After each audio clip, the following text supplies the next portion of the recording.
Well, this is Tim from Your Six Studios. Today in this video I'm going to show you how to connect your PS4 to your TV. So if you look at the back of the PS4, we're going to have all these different slots. This one in the bottom left is for the power, this one's HDMI, this one's USB, and this one is for the LAN cable. So we're going to be taking this HDMI cable that came with our PlayStation 4 and we're going to plug this in, and this is going to allow us to connect to our TV. Then take your power cable and plug this in as well. So this should go right here. Now we have everything connected. We can turn this around and we need to connect it to our TV now using this end of the HDMI. Now when plugging it into your TV, plug it into slot 3 or 4 and just read the description on the PS4 on the TV. There's going to be certain slots that will allow you to get 120 frames per second if your TV supports it. So you can also connect it to a monitor. So here is my computer monitor right here.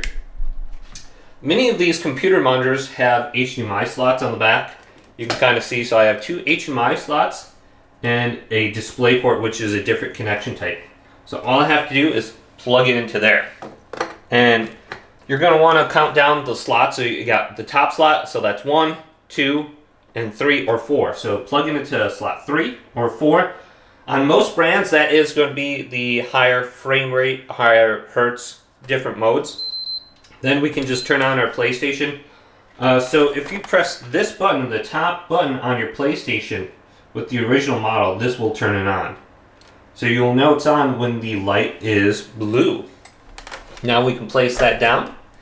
We can spin around the TV. And the most important part is putting it into the correct input source.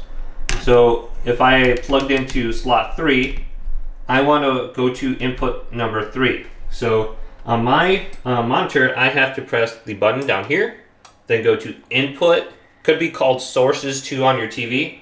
Then I got input 1, 2, and then my display port. Go to the one that you connected it to. If it's number 3, go to HDMI number 3 or source 3, and my PlayStation is starting up. Now the easiest way to connect your controller, so I got my controller, just plug this end into the USB slot on the front, and then it's going to charge your controller right away. So you can see the controller is charging. That doesn't mean it's connected yet. So you have to press this PlayStation button, and now I can operate the menu on my PlayStation 4. So very easy. Hopefully this video did indeed help you out. If it did, leave it a big thumbs up and subscribe to my channel down below.